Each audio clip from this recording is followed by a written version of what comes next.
Hello, I'm back with another video. This is a two-parter. In this first part, I'll be going over the Bravely Default review. This is an in-depth review.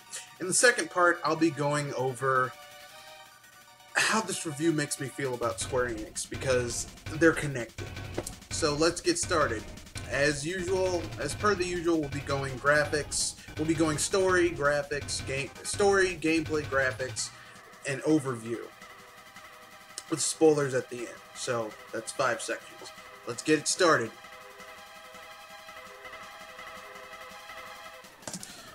Okay then, let's get started. As the title says, this is the story section. I'm not going to get too in-depth in the story because that would be the spoiler section, which will be at the end. But here we go.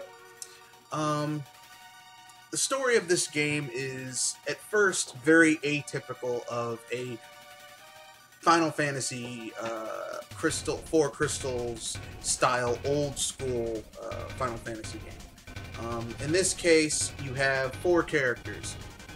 Tiz, Aurier, Edea, Ringabel, and Ringabel. Each of these characters has their own proclivities. They have their own motivations, proclivities, their own personality quirks, and all of them basically feed off of each other. Tiz is kind of has this crush on Agnes, or Agnes, I'm calling her Agnes. Agnes, and Ringabel has this major crush on Edea. And all of them have their own quirks. Ringabel is an amnesiac with a diary that tells him the future. Edea is the daughter of this guy named Brave the Templar, who's basically the head leader of the bad guys in the game. And then we have Agnes, who's the Wind Vestal.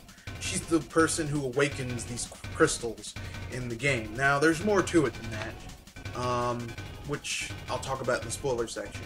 So, I mean, that's the general story. They're trying to awaken these crystals and, discover what's going on.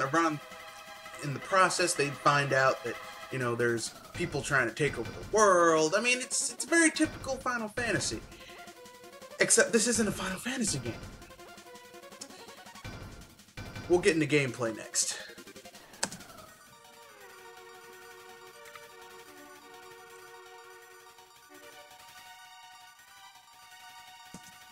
Okay then, now for the gameplay. Bravely Default, at first glance, seems like your prototypical RPG. Turn-based combat, which character goes first, and in relationship to the enemies and the other characters in your party is dependent on your agility, which is dependent on your job class and your level. But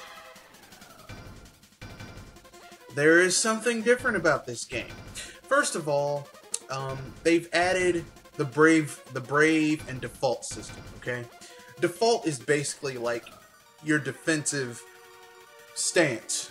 This builds up your Brave point count. Your Brave point count, initially in the game, can go up to 3. There is a class in the game that is an awesome defensive support class called the Templar that boosts that up to 4. So if you know how to build, if you know how to use the classes, the job classes in the game correctly, you can basically build, a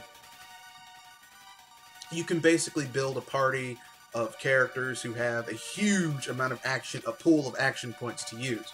And you can basically use you can use Brave actions 4 times in a row. Which, if you play your cards right, and you don't have the one Brave point expanding class, the Templar, basically you can make it so that you can attack 4 times in a row and you don't incur a penalty. However, if your Brave point count is at -1 or 0, you're basically kind of stuck for a little bit, where you can't do anything while your characters wait for their Brave points to reach a certain point. Now, they also added strictly a money grab in this game called the SP drinks, called sleep or sleep points, where basically when you put your game into sleep mode for 8 hours, you gain 1 sleep point. Sleep points basically enable you to basically, for all intents and purposes, get a free attack in that doesn't cost Brave points or Magic points. So basically, like, it's a freebie attack.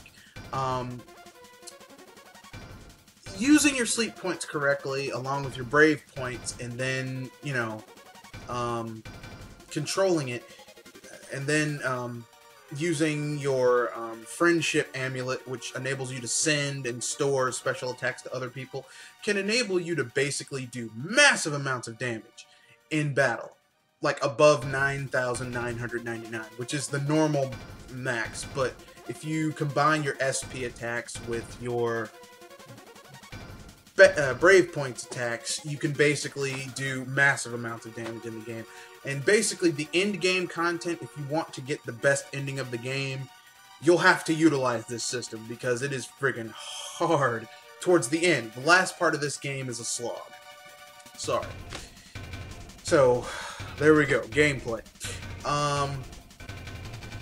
The other important system in this game is the job system. There are 24 jobs in the game, and unlike many other job systems and many other Final Fantasy type games, the jobs in this game are all pretty damn useful. Except for the one you start out with, the Freelancer, which kind of sucks. But the other jobs in the game are pretty damn useful, which is kind of good, actually. That being said, you know, basically how you play the game, what jobs you use, all the jobs are useful, all the jobs have perks, all the jobs have pluses and minuses, and what you might find useful might not be useful for someone else. Like me, I like having at least 2 ninjas in my group who know jump, dual wielding, and magic spell blade or magic blade, and basically, you know, give them the ability to use katanas, and you've got high damaging beasts of death, if you know what you're doing. But that's just me. With a black mage and a white mage. Healing and defense and offensive stuff. But that's just me. So, I mean, basically, the game kind of gives you carte blanche to how you want to construct your parties, which is important in a game that has classes, because, you know, you can't make different classes just be kind of, you know, like, obviously there's classes that are better than others, and then, like, the other classes are just kind of in there to just mess with you. It doesn't have that. All the classes are pretty much useful. So, that's the end of the gameplay section. Let's move on to the next section, shall we?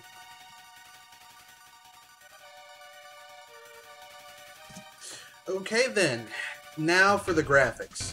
The graphics in this game are serviceable. I mean, they're like standard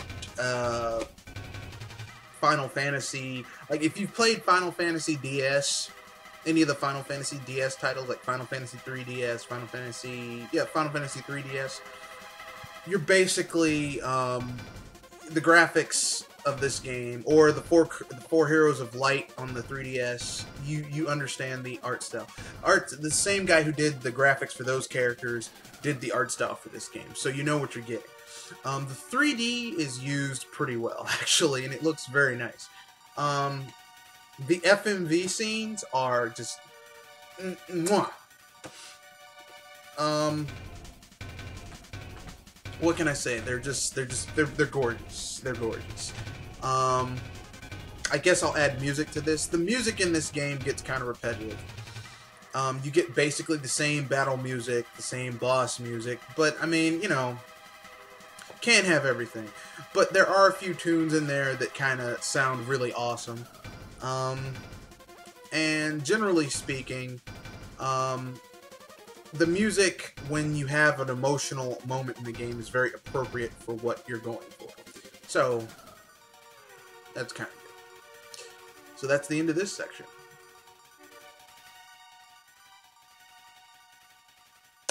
Okay then, it's time for the overview. This game is a serviceable, standard, high quality Final Fantasy RPG. I mean, there's no other way I can say it. This game is the Final Fantasy RPGs that we all grew up with and are used to and haven't gotten from Square Enix on a console in 15 years. The storyline is pretty good. The characters, the interaction of the characters really makes this game work very well. The overall storyline is pretty good. The job system is great. My only downside is that I wish there were more jobs, but fortunately they're fixing that for the sequel to this game. And the twists in the storyline, really, you don't see coming. You don't see coming, okay? That being said, overall, I would have to say that this game is a must-buy if you're an old-school RPG fan like myself.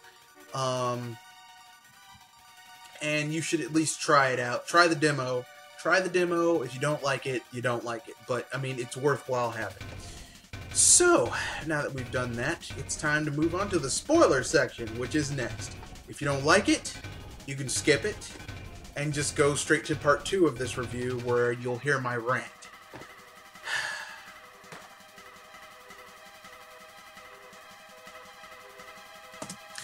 Okay then, I'm back, and this is the spoiler section. You've been warned. I mean, you saw the title of this part of the video, so if you don't want to be spoiled, skip this. But here we go. This game, you discover a few things. Basically, you discover that you're the bad guys, or I should say, the fairy who's basically been tailing you, Crystal, the fairy, or sorry, Aerie, the fairy, is basically working for the main bad guy. She is evil. Evil! She's evil, but she's only a symptom. The main bad guy, who she's working for, you'll basically have to let her do her job so that a great pillar of light opens so that you can fight this baddie who's tough as nails, has 3 forms. He's a real tough son of a you-know-what. Facing off against this enemy is... Aerie herself is relatively easy. She's weak against fire, so if you have 2 ninjas in your party and they know magic sword and 2 katanas, especially the high-level katanas, you're basically going to take her down. She's kind of like a second-tier final boss. The final boss in this game is tough. At the ending of this game, you discover 2 things. Basically, Tiz Aurier, the reason that he keeps on living and keeps on, his entire village was swallowed and he managed to survive, is because he has the spirit of an ancient celestial being within him that's basically keeping him alive. And he basically goes into this weird little machine or casket thing, and he goes to sleep. And in the bonus FMV at the end of this game, it's opened up by one of the main characters in Bravely Default 2, who finds Tiz in there and basically takes him out into a brand new world. So, I mean, the game is just very... there's a twist. The twist in this game is, you really, it's hinted at. It's not like a total shock, but if you haven't played old school Final Fantasy RPGs like they used to be back in the day, it really hits you. The graphics are great. The story is pretty good. The job system is excellent. My only gripe is that there are not enough jobs. And a job with someone using a gun. I mean, come on, man. Gunner! But other than that, great game. And some of the other jobs in the game are kind of, interesting. Like the blue mage in this game is called the vampire. They can steal other people's special attacks and stats.